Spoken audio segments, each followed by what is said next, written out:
I just can't believe what I just witnessed. Rob Dillingham was one of the best players for the Timberwolves tonight, especially in the second half. But because he had a late turnover, he got 0 minutes in the overtime. Well, he actually got some run, but it was when the game was over. It's just funny to me how these coaches in the NBA are so keened in and abrupt when a rookie makes a mistake. Actions must happen immediately. They don't mess around. Their leashes are so short. But keep in mind, during that final stretch in the fourth quarter, the Timberwolves offense was terrible. Julius Randle and Anthony Edwards were just dribbling out the shot clock each possession, chucking up bad shots. But Dilly does one bad thing, and now he's a goner for the rest of the game. It's just unreal. It's so clear and obvious the T-Wolves need offense. They need to allow him to gain confidence and rhythm. They need him to know he doesn't have to worry about making mistakes because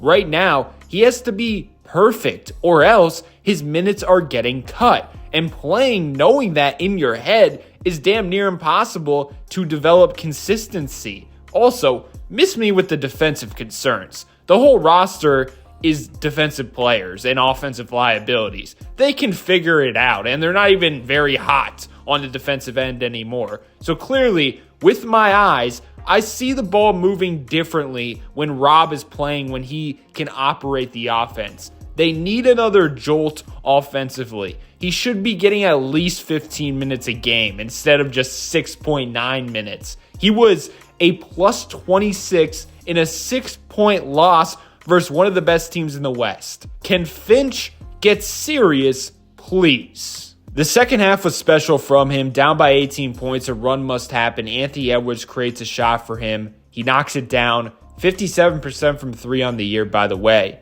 Here, Naz Reid gets a steal, and he runs the floor like the point guard he is, gifting Anthony Edwards 2 points. The deficit is now down to single digits. And now, to begin the fourth quarter, defensive miscommunication. And look at Naz Reid. He knows what's happening. He's seen him light it up from distance in practice. A huge shot to only put them down by 1 point.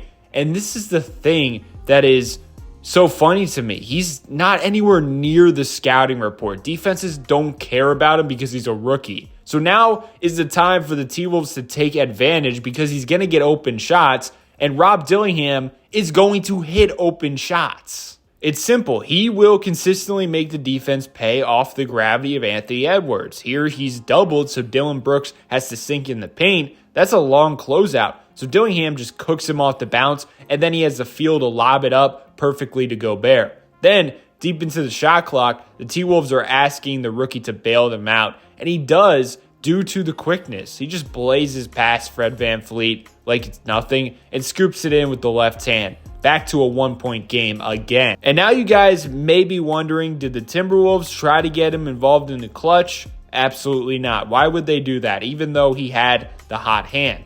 This was the only chance he really got off an offensive rebound. I mean, he's the king of dusting closeouts already. And that's a very tough floater in a tough situation, a clutch situation. I mean, that's a huge shot, and it extended the lead to 3.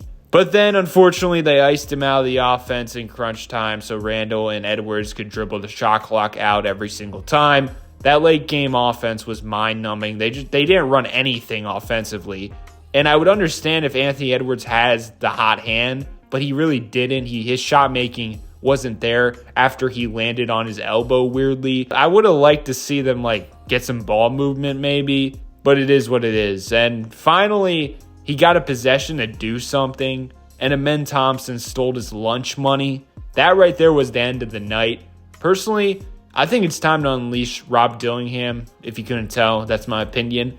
The team is 8-9. The vibes are not good, but tonight you saw the crowd and the team feed off his energy. It's just something about a young guy seizing the moment and playing well. It can get the fan base really hyped up and bring a team together as well. He's not going to be perfect, but let's be real, this team is not perfect, especially offensively. And it's clear they need his skill set offensively. Enough with trying to ease him into things. Throw him into the fire and see how he reacts. It would have been awesome to see, how he responded in overtime after that turnover, but instead, he really never got a chance in OT until it was over, and he deserved a chance in overtime.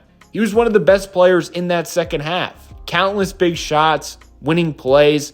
I just don't understand that decision from Coach Finch. It was disappointing to see.